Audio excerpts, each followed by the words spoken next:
Hello, everybody. Welcome back to Fandom United Live. My name is Gio, back with another audio edition Hangout. Hope all of you are doing well. Hope you guys had a great weekend. I hope you saw the Suicide Squad because that's what today's podcast episode is going to be all about. We are talking James Gunn's The Suicide Squad, available at your nearest theater, well, nearest open theater, but also available on HBO Max. If you have HBO Max where you live, it is available at no extra cost. I've seen it 3 times. Absolutely love it. Is it perfect? No. Is it the best DCEU movie? Also, no. That one still belongs to Zack Snyder's Justice League. Spoiler. I will be doing a rankings, DCEU rankings next weekend, so stay tuned for that. Before we get started on the spoilers discussion for the Suicide Squad, couple updates. Number one, I am going back to work. Yay, me. I am going back to work on Thursday, and it'll be very interesting. First off, this channel isn't going anywhere. This channel is not going anywhere. Just because I'm going back to work doesn't mean all of a sudden everything stops. No, this channel is very much a priority to me, but you got to be an adult, you got to be a grown up, you got to pay the bills. So until the dream becomes a reality, I will stay in reality. So, yeah, I start work next Thursday. It's been almost 18 months. 18 months. It just, the pandemic started. I got furloughed, which is not exactly fired, more of, you know, sit tight, we'll see what happens. And I was on that for uh almost a year, almost a year. And then I finally got the notice, that you're not coming back, Geo, unfortunately. The company's just lost too much money, blah blah blah.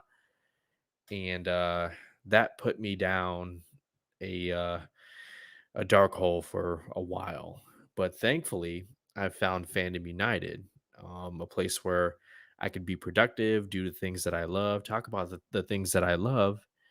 And I'm humble. I am blessed to have anybody as a viewer, as a subscriber, somebody passing by, giving a comment.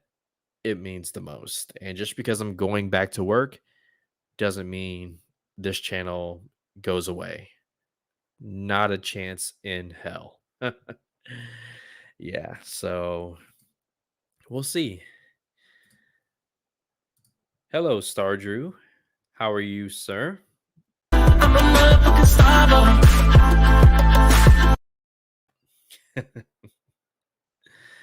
Always always the first to show up. I appreciate it, Star Drew. I appreciate it. I hope you saw the Suicide Squad. Did you? Let me know. Hopefully Keith should be popping in soon. We agreed on this time, but Keith is also a family man. He is a single parent and he is celebrating one of his daughter's birthday. So even if he doesn't show up, hey, family first, especially in this climate. Family is so important. So yeah, I'm going back to work this Thursday. What else is going on? As far as this channel goes, I'm still doing the news recap videos on Monday, Wednesdays, and Fridays. And Tuesdays and Thursdays, I'm aiming for those to be reactions, video reactions. But we'll see. It's going to be a challenge. It's going to be a challenge. I won't have all the time in the world anymore. So part of being a human being is stepping up to the plate, and we'll see what happens. We will see what happens. Okay, well, I'm just going to get into it with the Suicide Squad review. Um, this is be non spoilers, so this is the last chance. If you're watching live or watching on playback, we're about to get into spoilers in three, two, one. All right. So, as previously stated, I have seen the Suicide Squad 3 times, all 3 times in theaters. Two of them advanced screenings, one with the buddies, the Apocalypse crew, and each time I have enjoyed it. I have really enjoyed it. Entertaining, funny, emotional, weird. Let's don't be mistaken, okay? Just because it's James Gunn DC doesn't mean it's not weird. It's very weird. Okay, you talk Starro the Conqueror, a kaiju starfish. Just that alone. You maybe throw in Polka Dot Man. So it's funny, looking at the reactions over the weekend, uh, people on Twitter were just like, wow, like what was this? I didn't like it. I just all the blood, the gore, the violence, the nudity, and I'm thinking like, what movie were you expecting? If anybody has seen James Gunn's movies, and see, this is how I can tell who who has seen just Guardians of the Galaxy and who has seen his previous work before he James Gunn started in the MCU. Talking about Slither, talking about Super. James Gunn, those of you who have followed his career, this movie was not surprising at all. It lived up to what was promised. And it's exactly what I said it was. Violent, funny, dark, a little bit of horror in there. But all in all, James Gunn found a way to make it all blend. And he gave us a true Suicide Squad movie right from the beginning. Again, spoilers. You're immediately introduced to this team, Task Force X. It's mostly made up of new characters. You got Javelin, Mongal, Weasel, Captain Boomerang. Oh, Captain Boomerang. We're going to get to Captain Boomerang. Rest in peace. You got Harley Quinn, Rick Flag, and TDK, the detachable kid. You're introduced to all these characters right away. And within the first 10 minutes, maybe 12 minutes, a majority of them are dead. You find out that, well, first off, the Task Force X, they're taken via aircraft to an island, Corto Maltese. And the first one to jump out of the plane is Weasel. And right away, Weasel starts drowning. And it was one of the funniest moments because Rick Flag is like, did anybody check on Weasel to see if he could swim? And so he dies right away. And then you find out once they've all landed on the beach, Blackguard, played by Pete Davidson, you find out that he has double crossed Amanda Waller. He sold out the squad being there. And so he walks out in the middle, puts his hands up, he goes, "Hey guys, it's me. It's me." And then you see the lights of all the vehicles that are on the beach. And then boom, Blackguard gets his face blown off. Literally, his face blown off. If you've seen the movie Face Off with John Travolta and Nicolas Cage, yeah, you see Pete Davidson without his face. And then right there, boom, all hell breaks loose. The of course, the squad tries to put up a fight. Boomerang, I actually loved this version of Captain Boomerang. Okay, his boomerangs that he was throwing, they look very lethal, they look very cool, they light up in the nighttime. And yeah, he was doing some damage as opposed to David Ayer's Suicide Squad, where it looked like he couldn't move that well in that trench coat type that he was wearing. But He was putting up a fight. Um, Rick Flag was putting up a fight. Harley Quinn was putting up a fight, and everyone else was kind of like the newbies. So it kind of made sense, you know. Javelin wasn't even remotely close to where he could use his javelin to kill somebody. Mongal, who is the orange alien creature with the purple, she decides to try and take on a helicopter, jumps up, grabs the helicopter, and starts flying all around and screaming. And it's like these guys have no idea what they're doing, and most of them die. To answer your question, Stardew, yeah, unfortunately, Nathan Fillion dies. He he has a moment, unfortunately. Well, not unfortunately. He's the detachable kid. So both of his arms come off.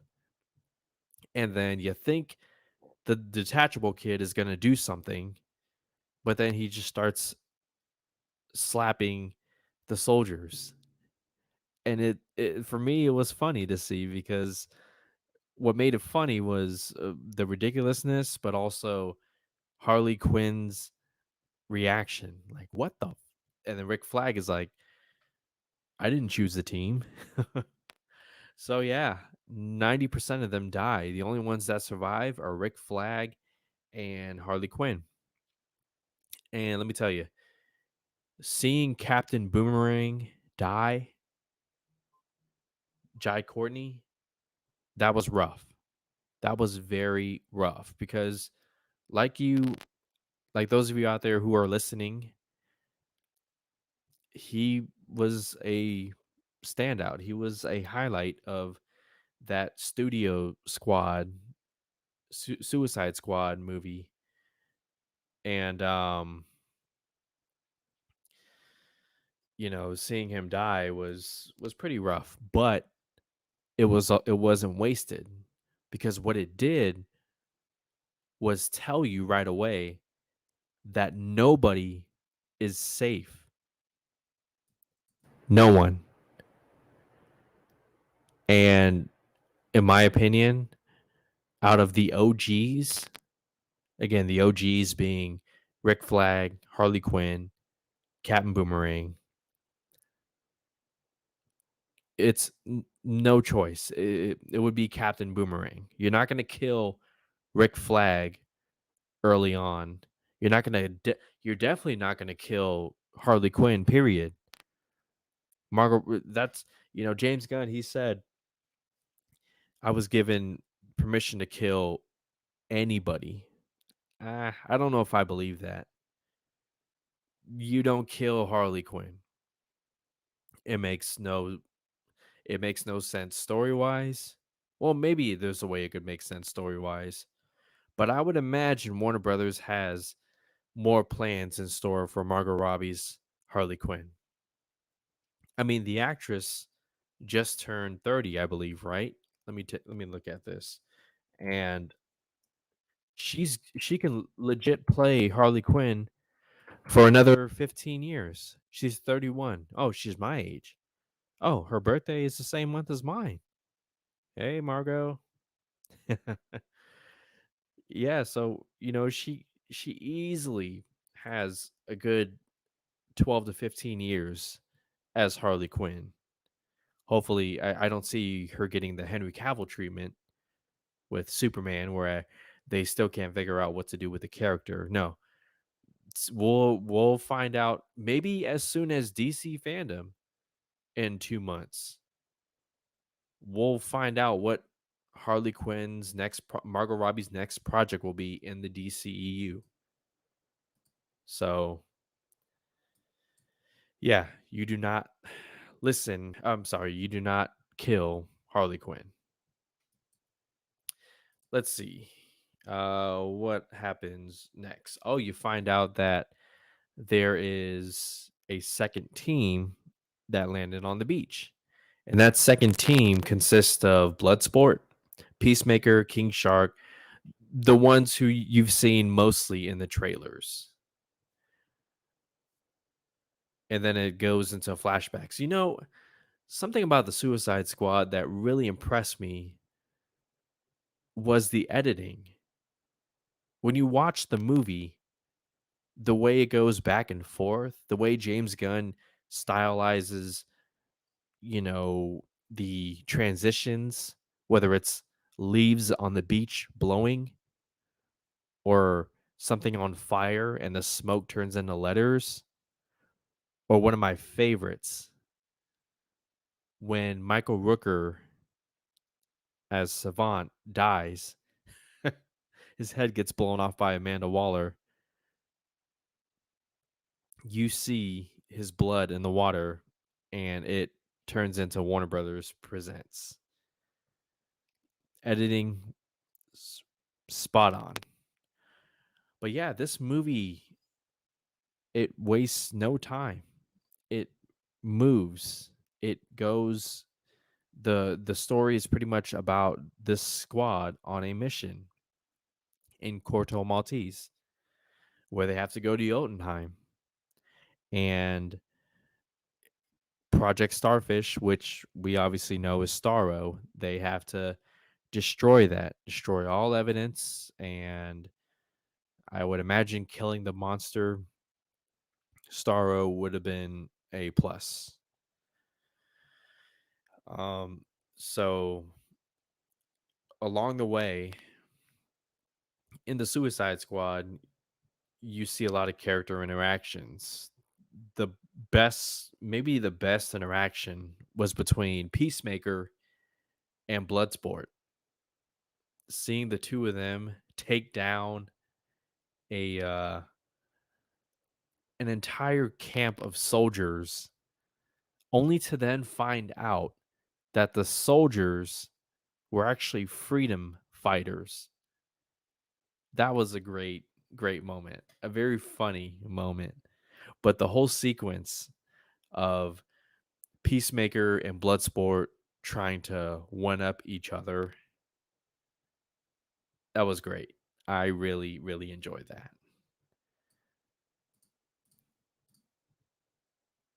Rachel! Rachel! Hello, Rachel. Thank you so much for being here. Whether you're just stopping by or hanging out, we are talking the Suicide Squad spoilers. I'm not sure if you've seen it. Actually, I don't even think I've seen your thoughts on Twitter. So I'm curious. Let me know. So back to where I was. So the whole movie is pretty much one mission. And along the way, all these character interactions, Bloodsport and Peacemaker. Let me just real quick talk about each. Idris Elba as Bloodsport, I might like him more than Will Smith's Deadshot. And I love Will Smith's Deadshot.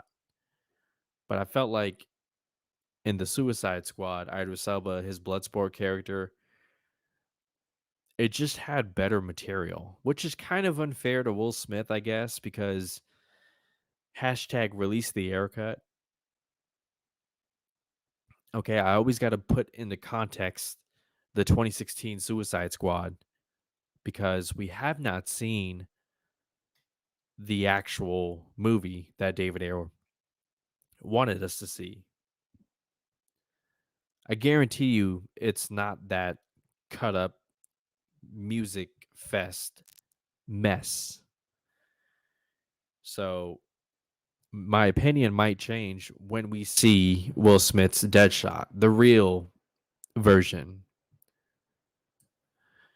So Idris Elba as Bloodsport was great. His scenes with what's her name? Daniela Melchior. I might have butchered it. I apologize. I'm not good with names. I'm not. But Daniela as Ratcatcher 2.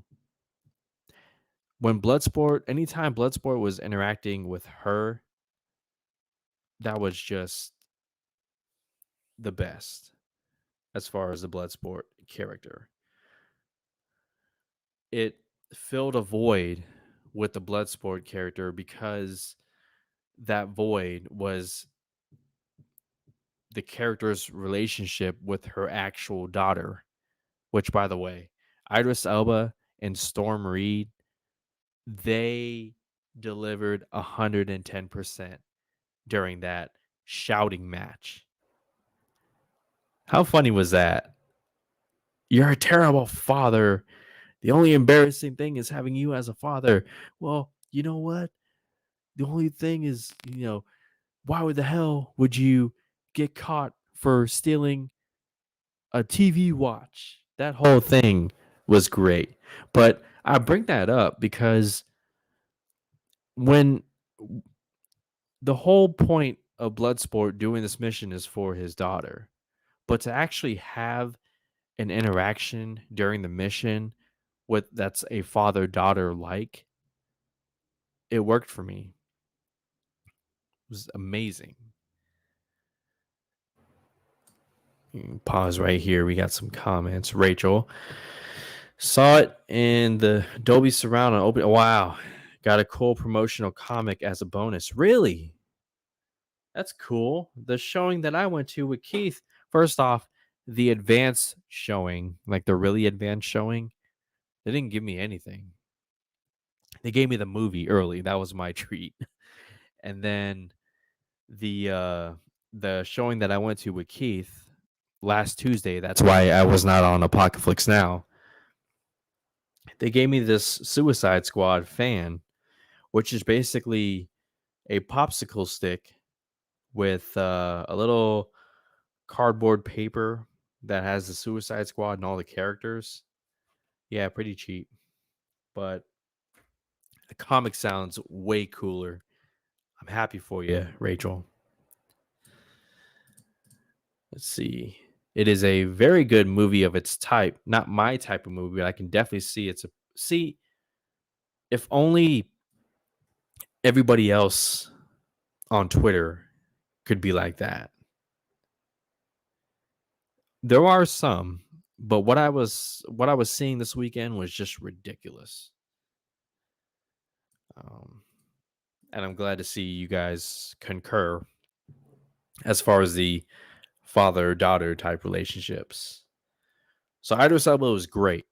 I loved his helmet. I love the voice too, and I love that they made Idris Elba keep his accent. Idris Elba has an amazing accent. I wish I had something like that. Actually, there was a line early on where Harley Quinn tells Javelin, "I love your accent," and then Javelin's like, "All American women love accents," and it's just like they do. They do. It's not fair. But yeah, going back to Idris Elba's Bloodsport, spoil. No, we're not going to get to the really big death later on in the movie just yet. Just yet. But Idris Elba, great job. Cool weapons. His costume kind of reminded me of Nova Corps from Guardians of the Galaxy Volume 1, but that doesn't take away from him. Um, Great character development. Amanda Waller says early on, "I'll make you into a leader." And that's exactly what she did. And I think it was spoilers, whatever. I think it was Rick Flag's death, Colonel Rick Flag's death, that also like kind of shoved him into that position. Because at the time of Rick Flag's death, Peacemaker sure as hell wasn't gonna be the leader. Ratcatcher 2 wasn't. Definitely not King Shark, and not Harley Quinn. So, and not Polka Dot Man. So he was the logical choice. Hello, Sean. Everybody in the chat, say hello to Sean. Sean, thank you for being here. I appreciate it. That's 3 in a row, sir. That means you get your own drop, which I will be working on this week. So I appreciate that.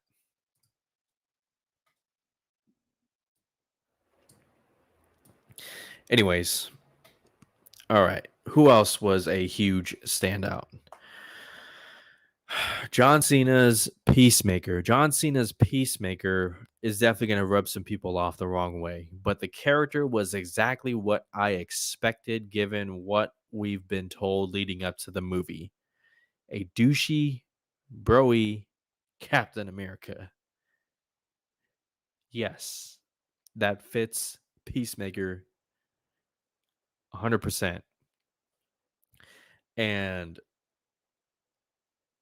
John Cena was not bad. I don't even want to say John Cena was decent.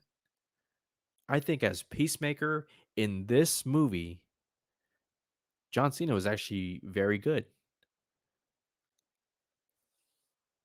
He loves the character, and you see it in any interview that he does. The guy is dressed full in costume. He is extremely humble.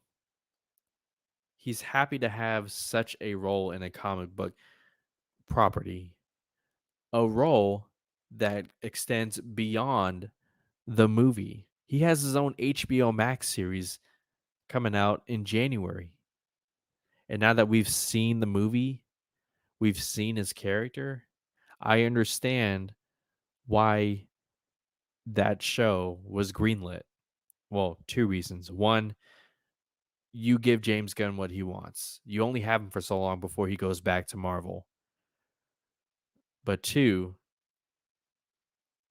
guarantee you James Gunn, I mean, it's obvious he had so many ideas for the character, and what turned into a vague pitch became a 6 no, 8 episode first season. Um, I completely agree with you. Each character was perfectly cast and realized. Not at all. Yeah, I think the casting was incredible. Top down, even those who died early. Um, Mongao, yeah. I, you know, I'm I'm tempted to say that I was a little disappointed with her character, but was I really expecting a lot from her character in the first place? She she had her moment where she tried to take on the helicopter and then paid the price. But yeah, Peacemaker's awesome. Did all of his jokes work? No, it definitely didn't. But John Cena did a great job. The character too is so cool. I mean, he has he has a blade, he has a katana, a sword. He has a handgun. I think somebody called it a Desert Eagle with a silencer. And yeah, just that sequence with Bloodsport and Peacemaker, so great.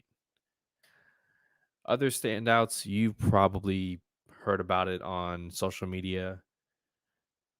Polka Dot Man. I mean, it, he was just perfect. David Dasmalchian, probably butchered that name too. Again, apologies. But Polka Dot Man, wow, what a character! What a it's like it was tragic, but it was funny too at the same time. How he saw his mother, like everybody was his mother, and then he gets his moment.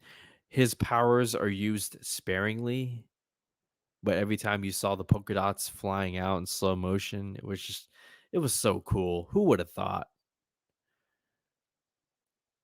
But yeah, I mean, we got to see his trauma. Literally, we saw his mother. We saw what he sees, and one of my favorite parts about this movie was seeing them all have fun and let loose in the nightclub that they went to when they all had a round of drinks, and you saw Ratcatcher, Peacemaker, and Polka Dot on the dance floor.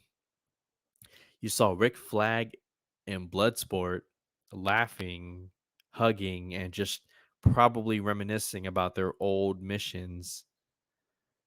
And it was like the movie took a breath, and you just got to see these villains be humans for a moment. One of my favorite scenes in the movie. And apparently there is a cameo from a certain Guardians of the Galaxy actress, uh Palm Clementif, who plays Mantis. So when I watched it, I don't know how I missed it. I've seen the movie 3 times. I don't know how I missed it. But yeah, when I watch it again, actually I think I might save my watch because since you guys are here right now, I'll give you the lowdown. Our next watch along will be the Suicide Squad in 2 weeks from now. So get those HBO Max subscriptions ready because we are going to be doing the Suicide Squad watch along on Apocalypse. So you didn't hear that from me. But that's what you get. Hey, I try to reward those of you who, watch both channels. So there you go. You got the inside scoop. So yeah, that was a nice sequence. But yeah, polka dot man, awesome. I actually have a pop figure coming next week. So I'm excited about that. A polka dot man pop figure. It looks so cool. If excuse me, if you guys have Amazon, it's like $9. Check it out. Polka Dot Man Funko Pop. I got mine coming in a week. But oh, Star Drew. That's a bummer. Maybe give me your email, I'll send you a file. No, just kidding. Just kidding, FBI, just kidding. Anyways, yeah, Polka Dot Man, incredible. Ratcatcher 2. What? Maybe the least exciting character because I didn't know much about the character going in. A character that controls rats. Okay. But you know what? Daniela McQuire, she is fantastic in this movie. James Gunn auditioned over 200 actresses from around the world. But the moment he saw Daniela's audition, he knew right away. And Sebastian, definitely give some love to Sebastian. Shout out Sebastian. Um, but yeah, James Gunn described her performance as very natural, not forced at all. And I agree. She was incredible. She's also gorgeous, too, if I might add. But I did say talent first. Talent first, gorgeous second. So she's awesome. I want to see more of her. Honestly, James Gunn could do a spinoff of every one of the main characters, and I would totally watch it. I hope she comes back. Find a project for Ratcatcher. Hell, if Harley Quinn's next project is Gotham City Sirens, write her into the damn movie. Would it be comic accurate? No. Do I care? No. As long as I see more of her. Just I don't know. I just I don't want any of the characters to get the Henry Cavill treatment. So, anyways, yeah, she was, and then the backstory too. Again, it was another moment to breathe because again, the whole movie is about one mission, but the movie breathes, and you get to hear her backstory with her father through Idris Elba, who is a father, and right away the two have a connection. And I think Rachel touched on it earlier, and I said it previously, the father-daughter relationship. Um, Many of us were speculating who Taika Waititi would play. Taika is the first rat catcher, and he has like two or three lines of dialogue, and it hit. I don't know about you guys, but even though it was right in the middle of a climactic battle, it hit because then the movie cut to Ratcatcher in tears, and you know why she's in tears. It's because she is bringing to not bringing to light. She's making sh how do I describe it? What her father says about rats having purpose, she was able to make happen by having them essentially save the city. So that was just an amazing emotional moment. And there's a handful of those in this movie. You know, for all the criticisms about the blood, the gore, and whatnot, I'm somebody who looks at things half glass full, like 9 out of 10 times. And the emotional moments I was not expecting in this movie, and they all worked for me. And you know what? I'm just gonna get straight to it because if I go scene by scene, this could be a 3 hour podcast. But I'm just gonna get straight to it. One of the most emotional moments in the movie was the fight between Rick Flag and Peacemaker. I wasn't expecting it to go that far to where Rick Flag would die. And first off, let me tell you, the shot of them two fighting, and you see it off of a reflection of Peacemaker's helmet. That is that is incredible camera work right there. It's little technical stuff like that that makes stuff we've seen so many times feel unique. That is expert filmmaking right there. I doubt we see that kind of filmmaking with I don't want to put anybody on blast, but like somebody who was just a yes man who took on directing a comic book movie as long as it's whatever the studios want, you know. James Gunn deserves so much credit for the technical stuff. But yeah, that fight was incredible between uh Flag and Peacemaker. It was brutal. It was violent. The two of them throwing each other into walls, hitting each other with whatever objects are lying around, both of them bleeding.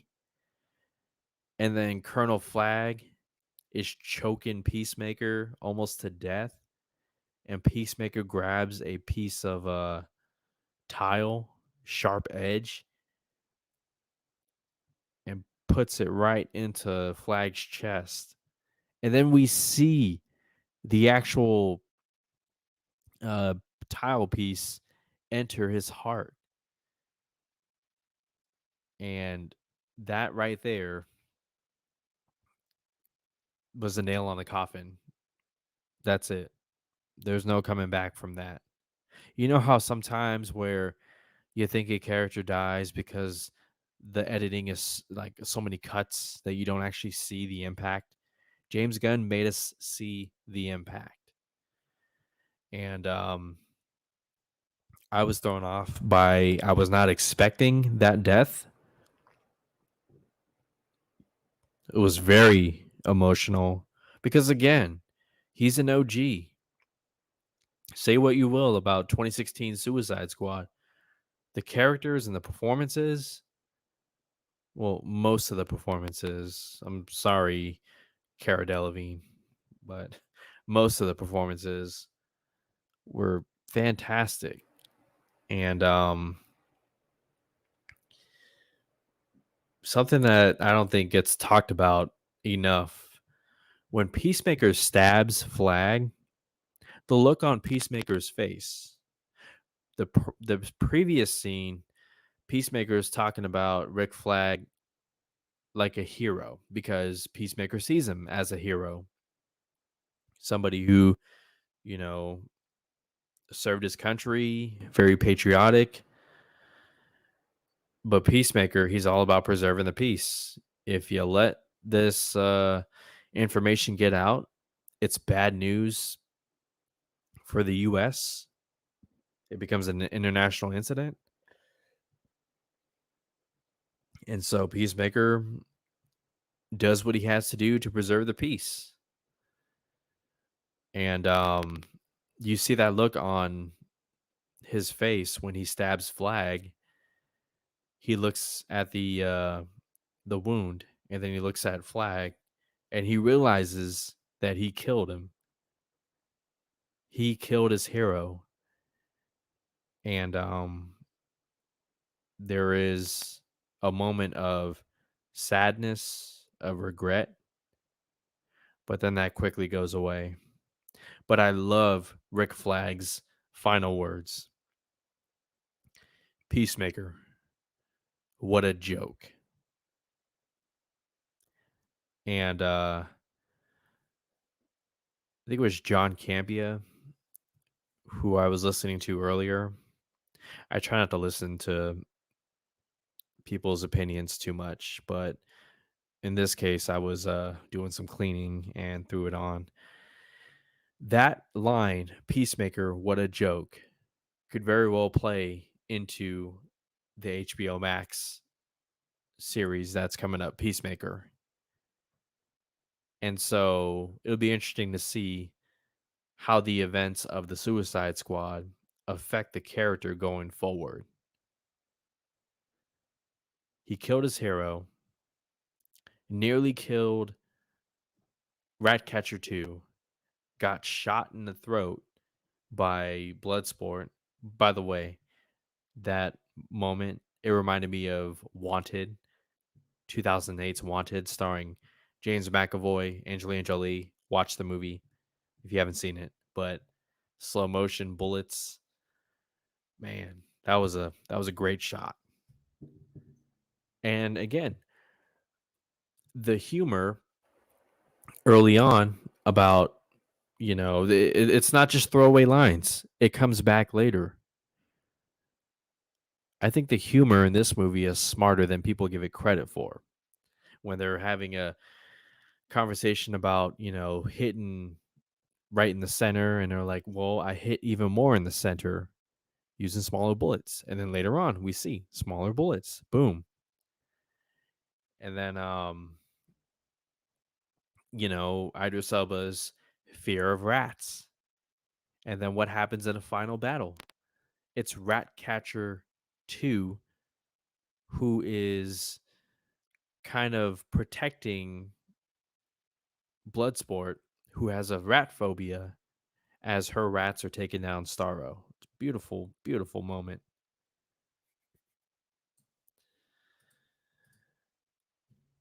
You know, Rachel, I bring up your comment because I would respect this movie more if Rick Flag stayed dead. And it's tough for me to say because Rick Flag, it's like, man, like he's kind of the guy to keep the squad on check. Well, because obviously Amanda Waller's not going to go on the missions with them. So you would think Flag would be the guy to, every movie be that leader. But maybe Idris Elba takes over. Maybe Amanda Waller finds a way to get into that secure server that has all the Project Starfish information,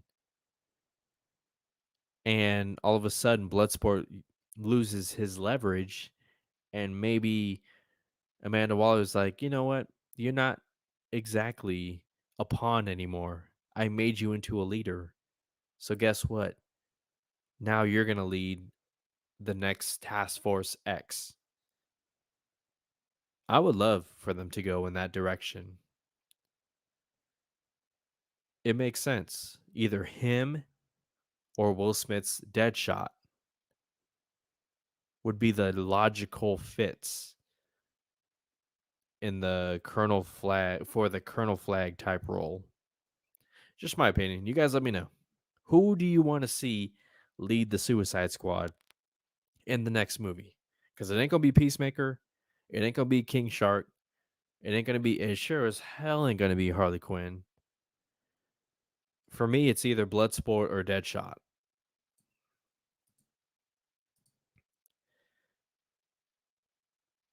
Yeah, both. But I don't know. Just seeing both bullets go toward each other, I was like, oh, but one bullet went through the other bullet. So both are correct. They didn't show us potentially the most violent part of the movie, Waller's revenge on the agent who knocked her out. Oh boy. Well, we know that Waller sent them both on pretty much babysitting duty, right? Like those two characters, they're going to be in the Peacemaker show. At least that's what I would expect. Why not both? Exactly. Why not both? Says Rachel. Both Will Smith and Idris Elba. If you're gonna do a third one, you gotta find a way to get Will Smith's Deadshot back. It's been 5 years. Back in the early 2000s, that would be unthinkable to do that to an actor like Will Smith. I get it. Will Smith doesn't exactly, you know, he he isn't exactly just sitting around. He's a busy guy, but he does do sequels. Come on, Will Smith. You gave us Men in Black 2. You gave us Bad Boys 2. Come back as Deadshot. The role is yours. Hashtag restore the Snyderverse. I say that because Will Smith was going to be a part of Zack Snyder's Justice League Part 2. So, just a random fact. But yeah, all the characters in the movie, two thumbs up. Two thumbs up. Starro. That last line that Starro gives, I was happy looking at the stars floating, or something along the lines of that. It reminded you that Starro was kind of a prisoner, and the moment he was freed, he lost his mind. He became the conqueror. He wanted revenge for being imprisoned for 30 years. I'm sorry, I said he. I don't know if it's a he or she. I'm going to assume he because Starro and although my I don't know where I'm going with that. I don't know. Is Starro a male or female? You guys let me know. It's random. But yeah, Starro, it worked for me. It did. And I knew that it would be a little gory the way those little Starros went on the faces. Oh, ugh, it brought me back to Aliens. The Alien franchise with the face huggers. And then when you saw the experiments strapped down on tables or whatever and being experimented on. And then there was one shot where the Starro lifted from the face and the entire face was gone. Ugh. Those of you who haven't seen the Suicide Squad, don't eat a light dinner, okay? But yeah, I'm trying to think if there's anything else that I missed. The music, look, whether it's the score or the actual music that's featured in the movie, I thought it worked. I keep listening to the soundtrack over and over. It is good stuff. Really well done. I recommend you guys listen to the soundtrack. You'll find one or two that really hit. And for me, it was just beautiful to listen to. John Murphy. John Murphy is his name. Oh my God. How could I forget about Harley Quinn? Sorry, guys. I haven't eaten in like 6 hours. So busy. Yes. Harley Quinn. For myself, and I said this in my non spoiler review, this is the best Margot Robbie Harley Quinn. Now, is it the most? No. She has her own movie, Birds of Prey. But my argument for this one is quality over quantity. That whole subplot about her, I don't know, attempting to settle down, being treated very well by the President Suarez. They had lunch. She played with birds. They made love. But then the moment a red flag, boom. Now, did she go about it the best way? No. I mean, she straight up shot the guy in the chest. She was taking no chances. You saw right away that, the trauma of Joker is still there. But character development, she got her emancipation and now I wouldn't be surprised if the next stage is her and Poison Ivy live action. First off, they got to introduce Poison Ivy. Come on now. We're how many years into the DCEU? The next Suicide Squad or Gotham City Sirens introduce Poison Ivy. Margot Robbie wants that. Um and then yeah, to Rachel's moment about the javelin. That whole sequence with all the flowers coming out the back whenever she stab a soldier with the javelin and flowers would boom, come out. That's all in her head. But James Gunn did a beautiful job. And I credit James Gunn because he wrote the entire storyboard, every shot he drew, this all came from his crazy mind. But for me, that was the best Harley Quinn sequence. I don't want to keep picking on Birds of Prey. Okay, Birds of Prey is I like Birds of Prey, but this sequence with her and the javelin beats the one where she's in the police station shooting beanbags. I love this one better.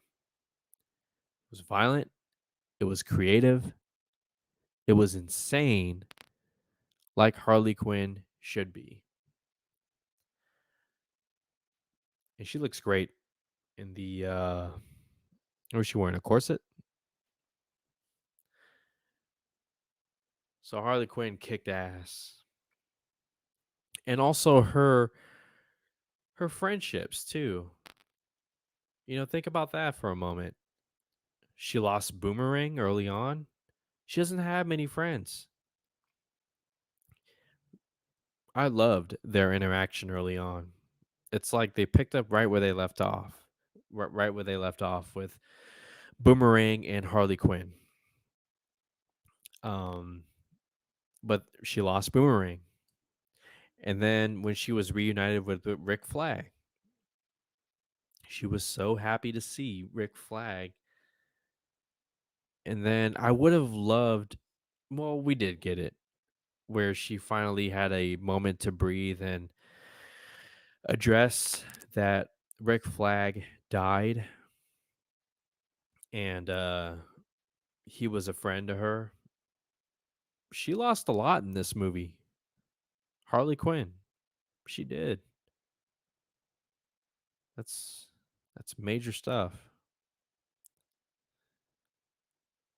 So we'll see what happens with the next Suicide Squad. Hopefully Deadshot comes back. Let's see here. Wish the trailer had not given away that she rescues herself. That encounter with the team trying to save her was priceless. I know, right? That was in the second trailer, I think. That was a great moment. She goes, "Well, I can go back inside and you guys can still do it." And then Bloodsport's like, "That's patronizing." um, Milton, you know, and I'll comment more about what I saw this weekend, but there was somebody who got upset because Milton died because Milton was a Hispanic character and they kind of made a joke about his death. Really? Really? I swear, some people are reaching to find something to be angry about with this movie. But that whole Milton sequence. Wait a minute, who's Milton? You telling me there was a guy named Milton following us the whole time? What was he gonna do? And Polka Dot Man's like, he sacrificed himself. He was helping us. Have a laugh, guys. Not don't take everything so seriously. God, I know it's 2021, but this is entertainment. It's a comic book movie with a giant starfish, a character named Polka Dot Man. Oh, man. Great moment. King Shark. King Shark. I didn't mind that and I saw this again on Twitter, that they dumbed his character down. I don't even think that's not even a fair assessment, honestly. But as far as the character himself, loved the interaction, the relationship between him and Ratcatcher too. Um Sylvester Stallone, I thought was a perfect fit to voice the character. He was he was great. And then of course, the money shot when it came to King Shark. So the Suicide Squad is walking in the rain, slow motion to the sound of Pixies. They take out some soldiers. One is left standing, and King Shark is breathing heavy right behind the soldier. King Shark grabs the soldier, and then you get a beautiful shot of him, King Shark, ripping the soldier in half down the middle. And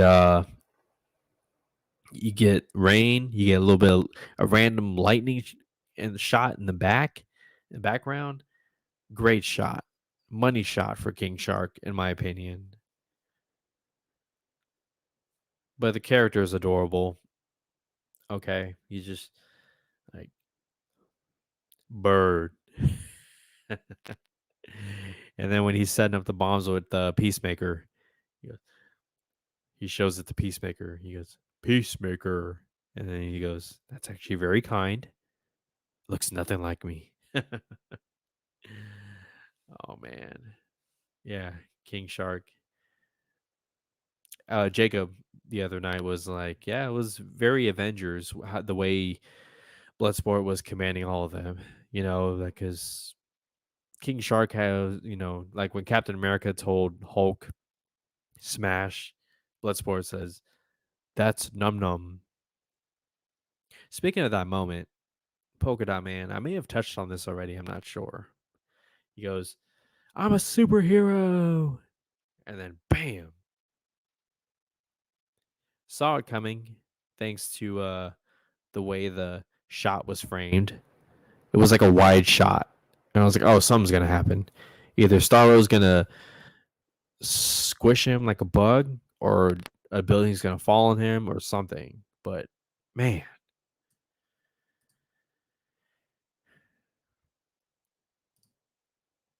Rachel, they made a joke about the freedom fighters' death.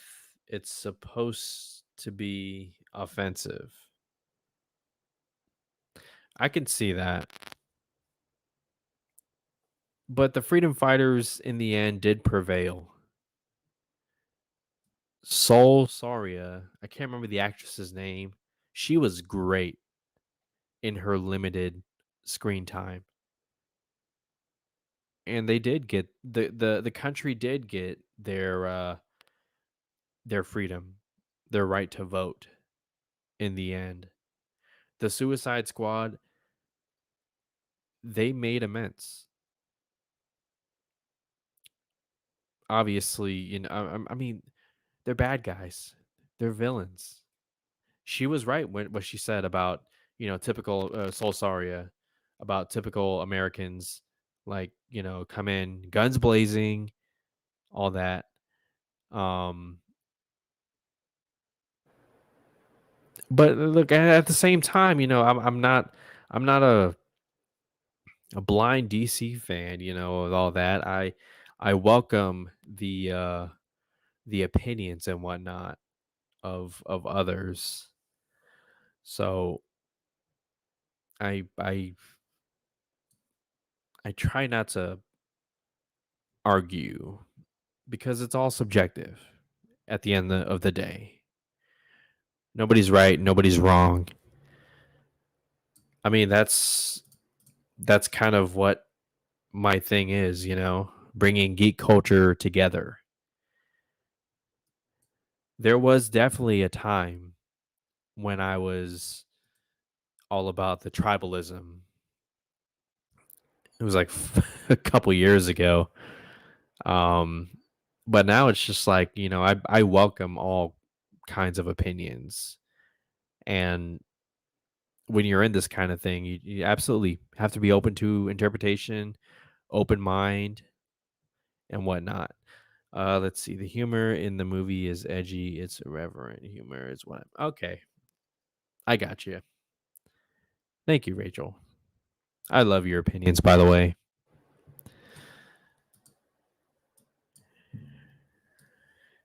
Let's see. Anything else I want to touch on regarding the Suicide Squad? Where they go next? Wait, first off, real quick, Amanda Waller, Viola Davis, great as always. May she play the character for a couple more movies. Um, dare I say she was even scarier this movie. She had her moments where she brought it. When she tells everyone in the office, stand down, even though we saw it in the trailer, it doesn't make it any less intense. When she is opening the suitcase because the squad decided to turn around and fight Starro to do something about it, man, she goes off. She is cursing. Sh The look in her eyes, very scary. And yeah, to Rachel's point earlier, hey, I kind of want to see what happens to that one employee who decided to, you know, knock her unconscious. I can't imagine. Maybe they'll hint at that in the Peacemaker series. They'll have the two who are going to be watching over Peacemaker. Like, do you really want to end up like so and so who knocked her over and ended up getting the chair or something? I don't know. I don't know what Amanda Waller would do. I mean, in the 2016 movie, shot all the agents, and Will Smith was like, "That's gangsta." um, so where do they go next? The Suicide Squad. Well, Rick Flag is dead, so there has to be a new leader. We talked about that. It's either Bloodsport or Deadshot. Those are my picks. Rachel says both. I would not complain with that at all. Maybe they each get their little task force and they're sent to different missions. Who knows? But it's going to be interesting these next couple of days because this weekend, those who weren't excited about this movie but ended up watching it anyway, they cannot stop talking about this movie.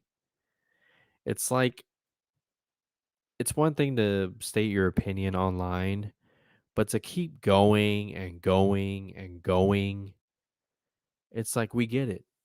You don't like the movie. The movie's not for you. Great. Do you need to post a video of yourself walking out of a theater like it's so staged? Do you need to get on Twitter and start picking fights with other people who like the movie, who have a different opinion than you? It is so ridiculous. I'm perfectly fine not tweeting very much. I'm perfectly fine having a small number of followers. I take my opinions to hair.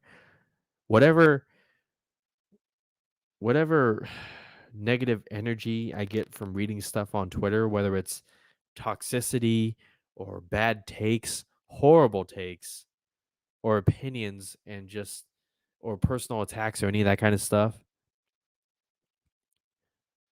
I take that energy and I bring it here and I try to use it for something productive instead of getting on Twitter fights. But I have a message for all the DC fans out there who are celebrating that the movie had a $26 million opening weekend. First off, we're still in a pandemic. Delta variant is a real thing. Not to be political, it's a real thing. The movie theater in Northern California that I went to go watch this with the Apocalypse crew, they required masks. I thought we were done with. Thank God I held on to my mask, and I'm double vaccinated. But yeah, they require masks. There are people who are still uncomfortable going to the movies. There's still a labor shortage out there. Why do I bring up labor shortage? Because people, they, I don't know, either they're not comfortable going back to work, they don't like the environment, or they still have all that money from the pandemic checks. But like we're not out of the woods yet. We're still in a pandemic.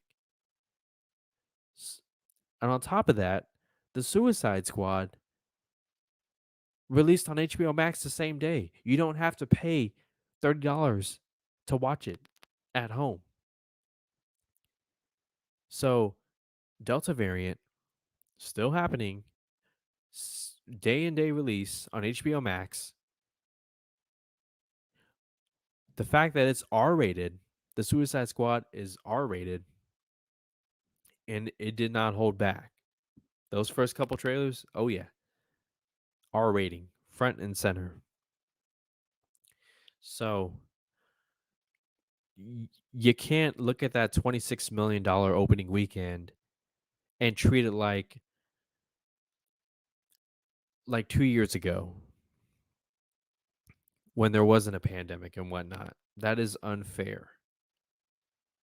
And if you're somebody who's doing that, then I'm not even gonna hear you out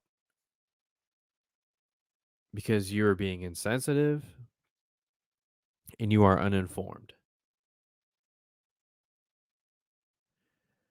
It's just my opinion.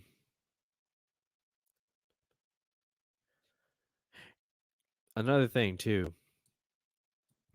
if you're somebody who is celebrating this movie, get and it's quote unquote failure, take a step back for a moment and think about what you're celebrating. You're celebrating the failure of a movie, a DC movie that was given complete creative freedom, anything the director wanted, and you're celebrating that, however you feel about the movie, you're celebrating that movie's failure. Have you not been paying attention the last couple of years? We have been calling for Warner Brothers to give the filmmakers of DC more creative freedom, more control for the artists to make art. That's what Release the Snyder Cut was all about: artistic integrity and raising money for AFSP, American Foundation of Suicide Prevention. And now you're rooting when Warner Brothers finally gives a director that kind of creative freedom, and we don't know if it fails, but in your mind, it probably failed, and you're celebrating that. Do you want Warner Brothers to take back that creative freedom and go back to their ways? If I hated the Suicide Squad, which I didn't, but if I did, and the movie had a fairly decent opening weekend given the pandemic, I would look at it as a half glass full. I would celebrate that because I want more DC films that allow the creators to create. Say what you will about the Suicide Squad, it is definitely a James Gunn movie, and I want more of those. I don't want Warner Brothers to get reactionary on this, and all of a sudden, Matt Reeves' The Batman is going through heavy reshoots. Remember those days? Reshoots are like a normal thing, but anytime I hear it about DC, my anxiety rises. Just something to keep in mind. All of you out there who just can't help yourselves, you got to make sure your voices are heard about the Suicide Squad and why you hated it. Again, I have no problem with your opinion. It's the fact that you keep putting it out there. Like, why would you keep that negativity going through multiple tweets throughout the weekend? We get it. But tweeting is your right, your freedom of speech. And I will not be that person to try and tell you what you can and cannot do. But I can give my opinion on all this toxic behavior I've been seeing over the weekend.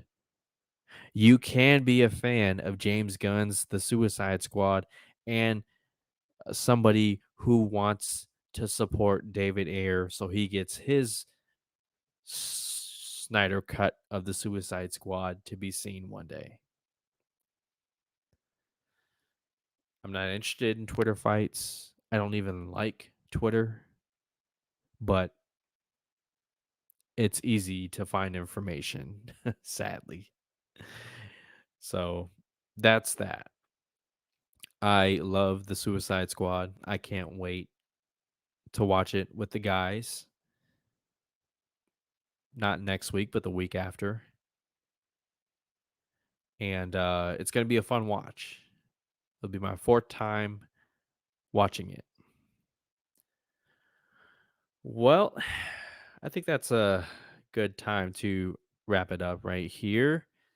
I want to thank everybody for tuning in, whether you stopped by for 5 minutes, stuck the whole way through. I appreciate it. I think these audio hangouts are a little more casual, although I might go back to the video. We'll see. It's going to be very interesting going back to work on Thursday. And so much time off, man. But like I said, this channel is not going anywhere. Um, it just comes down to balancing priorities and time management. But I'm excited. I'm looking forward to it. We'll see how I respond. Leave your thoughts and comments below. Again, Fandom United Live happens every Sunday.